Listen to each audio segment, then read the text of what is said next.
And we're back for another episode of Standpoint. I'm Gabe Groisman, and we are here in the beautiful Washington, D.C. studios of Rumble once again. Dylan is at the turntables again, the so-called turntables, making sure everything is set up. And we are here actually with a very special guest, Israel's ambassador to the United Nations, Gilad Erdan. I'm not going to do a full biography. Everybody knows who he is. He's been a member of Knesset, a member of the parliament. He was from 2003 to 2020. We have a long-standing relationship, which we'll get into a little bit on the pod. And it's just such an important time to speak to someone of his level, where the whole world is looking at the potential of, people are calling it World War III, what's going to happen with Iran, with Israel, with the United States. And there's very few people on the planet who really understand these issues the way he does. We'll speak about the United Nations and what's there and what's not there, right? I mean, they have the title of this beautiful, incredible institution, but what's really on the inside we know is very different. And then what's the future for him and Israel? So with that, I'd like to welcome Gilad Erdan, Ambassador Erdan. Hi, Gabe. Thank you for having me. Thanks for coming here. We were talking earlier today, trying to figure out when we first met, and I think it was about 7 years ago, right? You were Minister of Strategic Affairs then, and you showed, I'm not sure if it was the best judgment or not, but you invited me to one of your conferences you did on anti-Semitism. One of my best judgments ever to invite you, and I'm really happy we met, and I should compliment you for being quite courageous as a mayor to pass the anti-BDS law in your for your community, because you truly understood the true face, the nature of these people who are not only against Israel, they're also against the United States of America. And they really want to delegitimize the existence of Israel, partially because we are one of the closest allies of the United States of America. And when I arrived to the UN to be the ambassador, I also saw that today this is exactly the strategy of our enemies. They don't only try to isolate Israel economically through BDS. They come to the UN and they try to weaponize every UN body to exploit the political majority against the one and only Jewish state. Yeah, it's unbelievable. So you were right. Listen, I wish I was wrong, is the truth. And people now all the time are asking, did you see this coming? We didn't see this coming after October 7th, this explosion of anti-Semitism. Like, I've been screaming it from the rooftops forever, and I wish I was wrong. But that DEI, ESG, anti-colonialist, anti-Western movement that we've seen has been going on for a long time. But before we get into, yesterday you gave what may be your last speech at the UN, and you said that. And I thought it was very powerful. It was sort of like a mic drop moment where you called out the Palestinians and you called out the Palestinian leadership or representative for what they are and just the nonsense at the UN. So we're just going to play that clip quickly and take a quick look at it. As this may be the last time for me to address you as Israel's ambassador, though who knows, perhaps another session will be called because of more terrorist propaganda, I would like to leave you with this. I have been immensely proud to represent my country here. The most moral country in the world. You listen, Palestinian representative, in this warped place. I hope one day you will also see the bias and perversion of morality here. And I pray that you will see the truth. The terrorist organization that this guy represents here and tyrannical regimes should be condemned, not protected, and that Israel should be praised. We are today the vanguard of civilization. We are the vanguard of civilization. But until then, Am Israel Chai.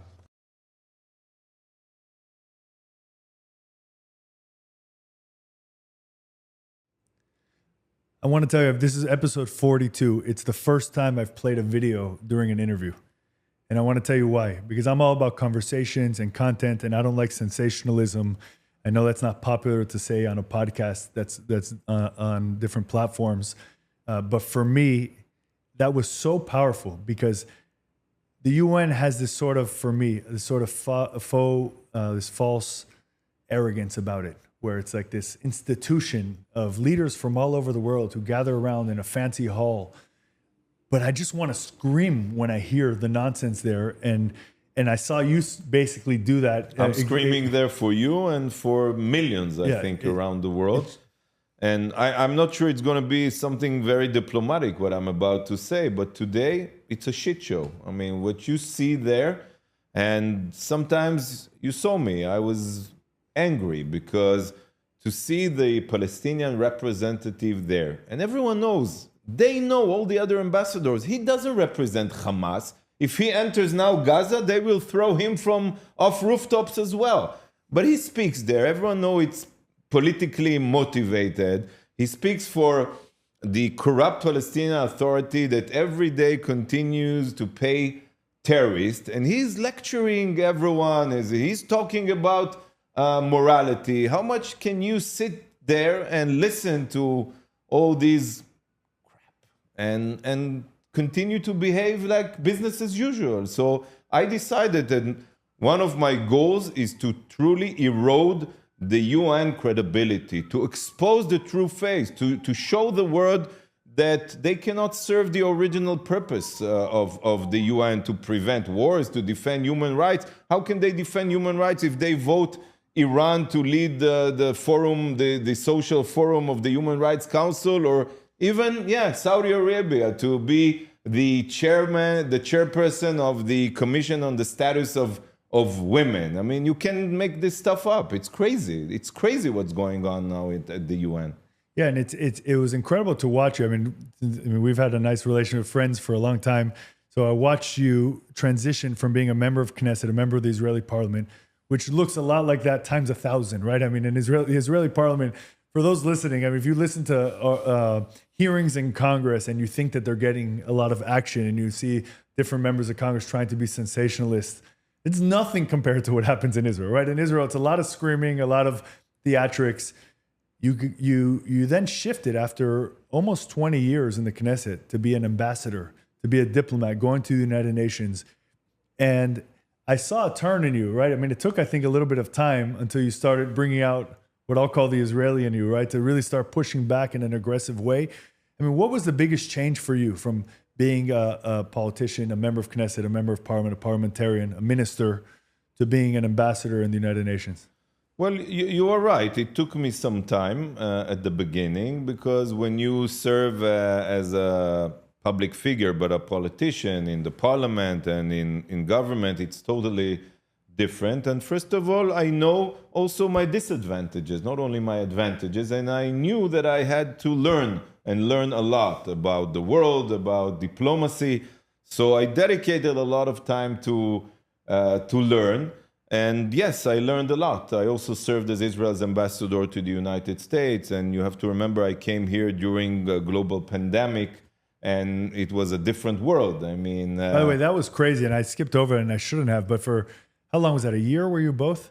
Yeah. So for a year, you served as both Israel's ambassador to the United States and the United Nations. The last time that happened was in the 50s with Abba Eban. Yeah, it was crazy. And you were traveling back and forth from D.C. to New York. Yeah, which it was terrible, but it was terrible mainly for my wife and my kids because they didn't see me. And I don't know, luckily, since the UN was closed most of the time and everything was on Zoom, so I could have been at both places at the same time. So right. I did my meetings on Zoom at the UN, and I stayed mostly in DC, and I learned a lot about the administration here, and I built the new ties with the incoming administration, with the Biden administration. And as I told you, I learned a lot about the world. I learned a lot about the US-Israel relations. I learned much more about the importance of listening, because, when you're a politician, I don't want to say you scream a lot, but yes, you scream a lot. You want to win. You want to win every battle, every debate. When you come here, when it's about diplomacy, it's more, round. You try to listen. You have to listen. You have to pay. You have to respect others more. I regret saying, but today we don't listen so much to one another. We should listen more. I learned a lot about the importance of diaspora Jews, that sometimes when we make decisions in Israel, we do not, even think of them. as part of our family, and they are part of our family, and they are important for our future, and they are a strategic asset for Israel today, because as I started here and I said that today our enemies, they know that they cannot defeat us militarily, so they combine attacking our citizens at the home front, but also with the international community exploiting the political majority there and the political interest, because there are 56, 57 Muslim countries that are working together against us, especially during times of war. And we need everyone. We need every ally that we can get, and especially we need the Jewish communities here. And if you need them in times of war, you should also listen to them during times of peace. Yeah, it's difficult, and our audience is of all kinds. It's not all a Jewish audience, but in the Jewish world, like you know, and you've learned, especially in the last 4 years, I'm sure more than you've ever wanted to learn. There's a big divide. You know, there's always a question about Jews and why they vote Democrats and I know you don't want to get into American politics, but I will. And you know why the majority. No, I can say something about a Democratic Party. I won't shy away from saying things. Against people who bash the state of Israel and slander and say statements that are anti-Semitic. I mean, this is sadly a phenomenon now within the Democratic Party. I'm not saying that we don't have some problems also within the Republican Party, but we see that a more bigger part within the Democratic Party is being drifted to the far left, and they align themselves with, you know, terrorist organizations like Hamas. We cannot ignore it. We're going to see it this week, right? The big contrast on that, we're going to see this week, because this week is the Democratic National Convention, the DNC versus the RNC, which I was at in Milwaukee. The CEO of the RJC, Matt Brooks, put out a challenge because he spoke at the RJC, and the first thing he said is, cheer if you support Israel, and the place went crazy. And he says, you'll never hear this at the DNC, but he put out a challenge that for every speaker who does that at the DNC, the RJC will pay for 180 trees to be planted in Israel. I'm on the board of the RJC, so I hope we have the financial problem of all of them saying it, but I think it'll be zero. Look, but I have to say one more thing. I mean, mainstream of the Democratic Party is still with Israel, and when Congress voted on, you know, supporting Israel and funneling money for our missile defense systems, you saw like vast majority, both sides of the aisle supporting Israel. Yes, there are radical parts, and especially within the Democratic Party, and I expect the leadership of the Democratic Party to deal with them, and we cannot ignore it. But it's also a lesson that Israel should learn. I mean, there are some sectors within the American public that we should connect ourselves closer to, like the African American community, something I worked hard to do, the Latinos, all the minorities. I mean, we are in touch with the evangelical Christians, and we should continue to nurture our relations with them, but we should work much harder to make sure that most Americans understand the values of the State of Israel, because it's not a slogan, it's not an empty slogan. We truly share a same, you know, we share the not only same interests, but also same values. But you see that the young generation here don't know much. What we are seeing on college campuses, what you call your elite Ivy League universities, is really concerning. And we have to think what to do, and I'm thinking a lot about it. Yeah, it's a big issue, and people talk about the Harvard-Harris poll that came out a few months ago now, maybe 2 months ago or so. And the top line is 80% of Americans support Israel. But if you just read, it's a two-page report. We have to double-check this. But anyways, if you read actually the age, because they break it down by age groups, and yes, over 60, it's like 80-something%.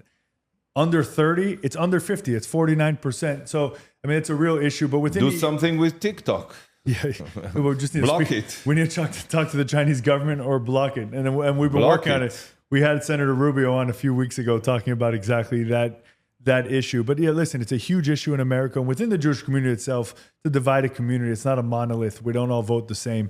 But I think everybody's seeing what's plain, and hopefully we're going to see a big different outcome. And that's me speaking, not you, but hopefully we see a different outcome in November. And I can't miss the opportunity from saying that, and I'm not ascribing that to our guests. I'm still the ambassador. You're not saying anything. I'm giving you the out. You don't have to say anything. But listen, this week.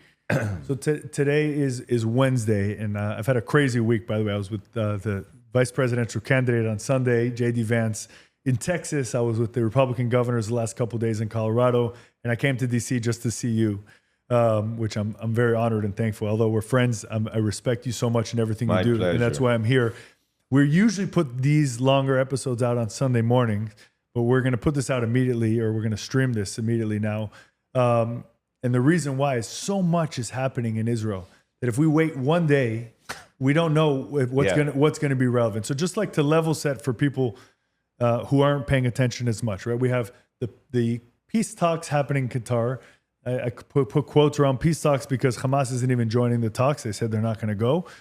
We have Iran threatening with a massive attack. From my perspective, I thought it was going to happen yesterday, which was Tisha B'Av, the Jewish holiday that commemorates the destruction of the two temples. Maybe it was, and maybe they pushed back. Who knows?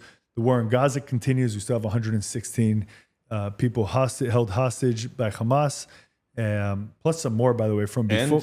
Hezbollah. And we have Hezbollah in the north, in Lebanon. Also, another wants Iranian to proxy. Revenge, continues attacking. threatening to revenge. Yeah, and we have extremists in the Palestinian Authority-controlled cities, or not controlled cities, but in what they call the West Bank or Judea and Samaria.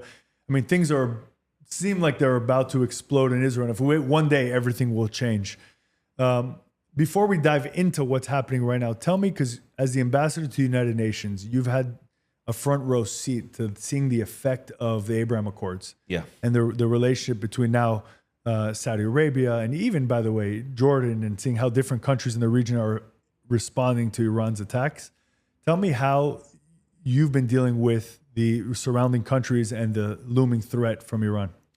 So since the signing of the Abraham Accords, that I have to give a big credit to the Trump's administration, because for Israel, it was one of our biggest achievements ever. It did create a change, because since I became the ambassador, I worked very hard, to implement and deepen the relations with the Abraham Accords countries. I lit candles, menorah, Hanukkah candle with the Moroccan ambassador. I led groups of ambassadors to Israel and the United Arab Emirates, together with the Emirati ambassador, both at the UN and in Washington as well. And we even became friends. But yes, I have to admit, when October 7th happened and Israel had to retaliate and start a war in order to eliminate Hamas, so you saw the politics being materialized, because you saw the Arab group, the Muslim group working together, and it's very hard for many Muslim countries not to align themselves with others during times of war. But still, now you saw me yesterday in the Security Council criticizing the Algerian ambassador, who convened the discussion because of our attack in Gaza, but he didn't say a word against Iran.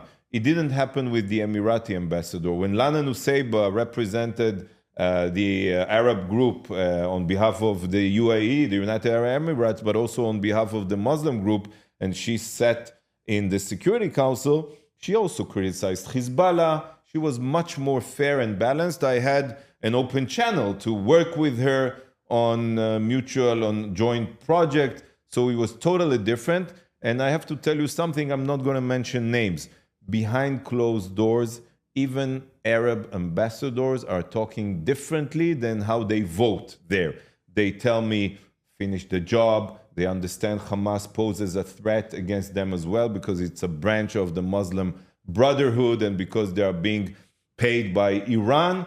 But they cannot say it publicly. So I'm still hopeful, and I'm still optimistic that one day, after we eliminate Hamas and we bring back our hostages, Israel will continue to succeed, to thrive, even though we, as you described, we are facing now 7 fronts, as Prime Minister Netanyahu explained in Congress, things will look different. And one more thing, when I enter the UN halls every day, I remember one very powerful message. I don't see the flag of the Babylonian Empire or the Roman Empire there. I see the flag, the blue and white flag with the Star of David. So, there were times that we had other challenges and we were not powerful as we are today. So to all your viewers and listeners, I'm saying Israel will prevail. Be sure. Yeah, I'm with you, and I feel every word you're saying, and I can tell you now.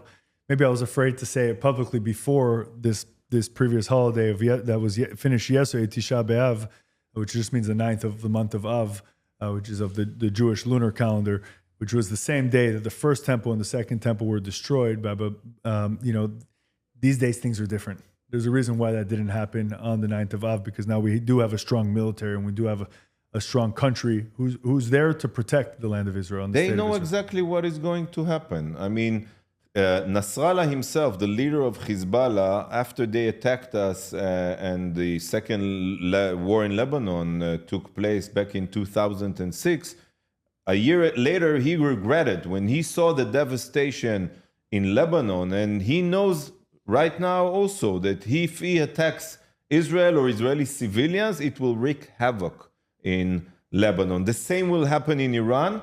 And again, I don't want to brag, but look what's happening now in Gaza. Do you think that they are happy with what is happening there? You see the demolitions, you see how it looks.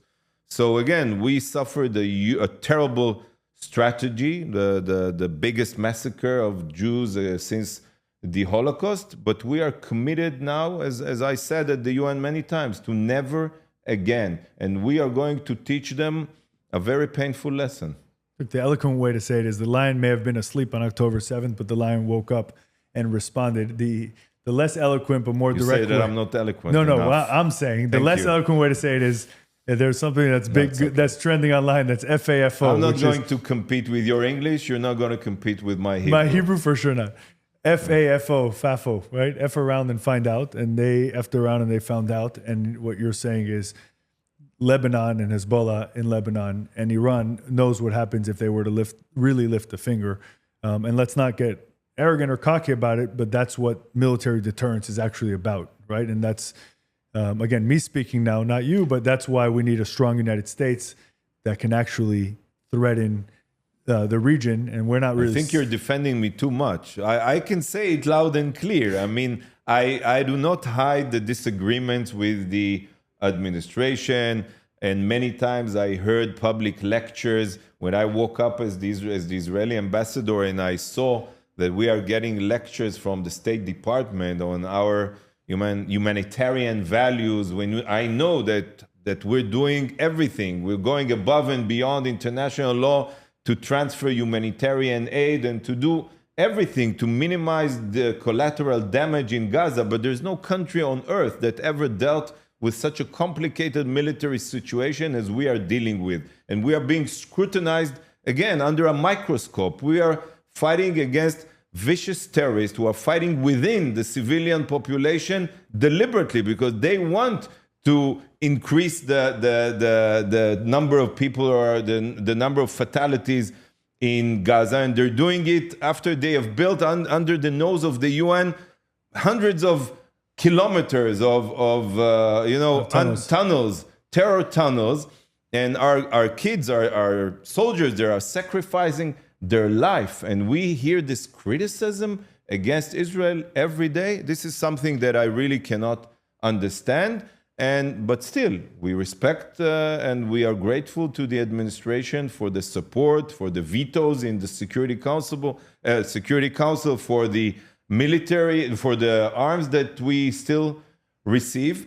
But they have to understand that our enemies are also trying to tie our hands and prevent us from exercising our right to defend ourselves by pressuring us in the UN and using the media and using international bodies to pressure us. And once the administration sometimes joins this criticism, it really makes it much harder for us. Because I think it's even more than that. I don't think Israel is under a microscope. I think that there are those around the world who are just It's a different way to say double standards.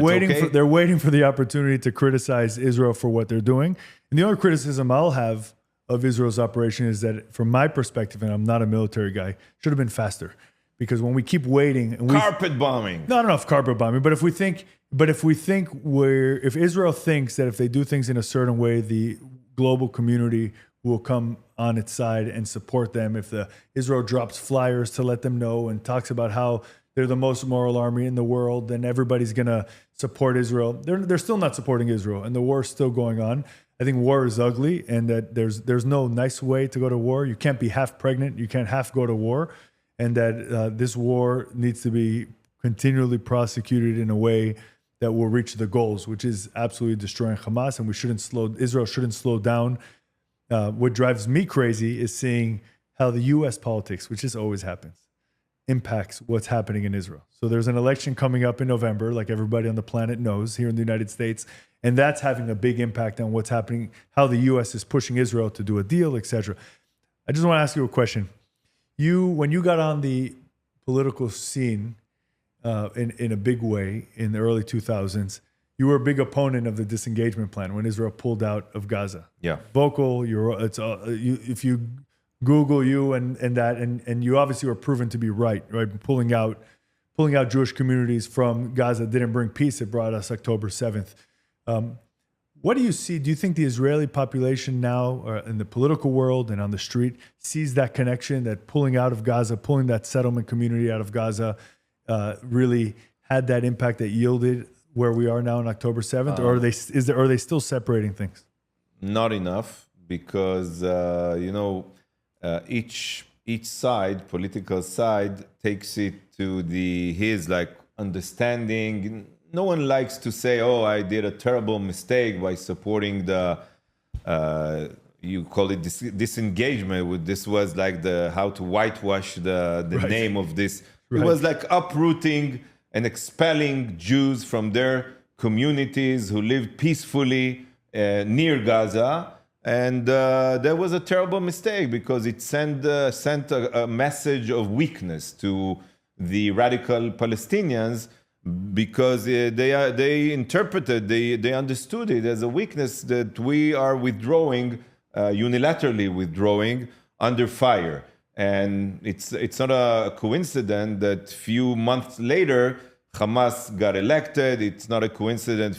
Another few months later, they threw all the Palestinian Authority representatives off rooftops, killed them. They escaped into Israel from Gaza, and since then you have Hamas in power there, oppressing the people in Gaza. By the way, to say also oppressing is something that should be double-checked, because you see that you don't see any protests against Hamas. Even in Iran, you see many protests against the Iranian regime. In Gaza, it seems that the civilians, they do support Hamas. We saw the horrible, terrible pictures coming out of Gaza, how the crowds were cheering and supporting the massacre, and when the bodies were brought there and the hostages, they celebrated. There was no criticism there. And this is also part of the outcome, the results of the terrible mistake of the disengagement. And yeah, you mentioned it. I established a group of members of parliament, of Knesset in Israel, to oppose Ariel Sharon and his plan. The media immediately branded us as rebels, even though he was the real rebel, because he changed the Likud ideology. The Likud ideology says that yes, we are willing to negotiate and even to support some concessions, the minimum concessions needed to get a real peace agreement with the Palestinians. But he did it without any real reason, just to unilaterally withdraw. And as we know now, other than the ideological reason to oppose it, because we believe that the land of Israel belonged to the Jewish people, it turned out to be also a terrible security mistake.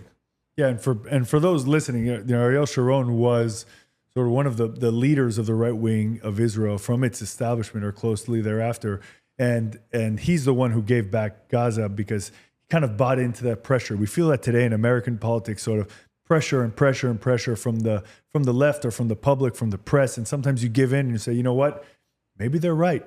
But it turns out they were wrong. And we're seeing it now, like in Judea. Just to emphasize that Gaza was never under Palestinian sovereignty before Israel was there. Yeah, it was under Egyptian sovereignty until 1967. Yeah, from 48 to 67, and that's it. That's correct. And if I misspoke, thanks for fixing that. In Judea and Samaria, what the world calls the West Bank, there's also Jewish communities everywhere. They use the word settlements, which I used to love the word settlements. I thought it was positive and we're doing good things and settling. These days, the word settlement has a negative connotation. But, you know, I go to Israel a lot, and I've been there 3 times since October 7th. And I'm hearing something I hadn't heard before. I'm not saying it's in the mainstream, but people seem to start understanding that but for the Jewish settlements in Judea and Samaria and the West Bank, you can have October 7th every day of the week, God forbid, in Jerusalem or in other cities all over Israel. Meaning the security benefit of having Jewish communities in these areas are tremendous. Do you see, I mean, you're just going back to Israel now, and we'll get to that next. But by the way, you mentioned Ariel Sharon. Ariel Sharon was also a famous general, and he was a national hero. He deserves a lot of respect because he really was part of the generals who saved Israel during the Yom Kippur War. And when I worked with him, I basically started my political career as his advisor. And when he founded many of the Jewish settlements in Judea and Samaria, he saw it also from a security perspective, as you explained rightfully, because they serve also as a buffer zone between the largest population centers in Israel, in Tel Aviv and other big cities, because whenever you have Jewish settlements, it's much harder for the terrorists to organize themselves, because you have eyes there, you see what's happening, you get intelligence, you see if they prepare to attack you, like what happened on October 7th. And that's why I said that basically, the disengagement is the original scene that led up later to October 7th. Yeah, absolutely. Listen, when I was in Israel a month ago, I took about 13 chiefs of staff of governors to Israel, and one of the days we went to Judea and Samaria, to Psagot, not the winery, to the Jewish community there, and it's overlooking Ramallah, like you know. And there's a part where it's literally 20 meters or 20 yards or so over Ramallah. And they were talking about showing how the extremist groups, people think there's no Hamas in the West Bank cities and the Palestinian Authority Seriously? cities. When you speak to people in America, they think Hamas is in Gaza, you have the Palestinian Authority in Judea and Samaria. And like you know, that's not the case. Or you had Hamas marching there. I can tell you a behind-the-scenes story. When I was the Israel's ambassador to the United States, there was supposed to be elections taking place in the West Bank, Judea and Samaria, to the Palestinian Authority. Our viewers should know that the Palestinian Authority, President Abbas, is now in his 19 years of his 4-year term. And because each time he's canceling and he doesn't hold elections. So he's like a dictator, basically. But the question is why the world is not pressuring him to hold elections on time. And the answer is, and I'm referring to what you said, is because they know, and I can tell you that the administration knows as well, that if elections are held in the West Bank, you know who's going to win there? Yeah, Hamas. Hamas. Yeah. So Hamas is there.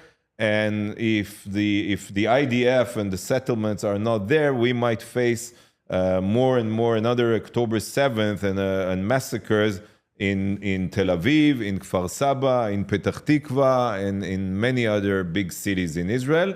That's why one of the main lessons will be to never, ever do such a terrible mistake as withdrawing.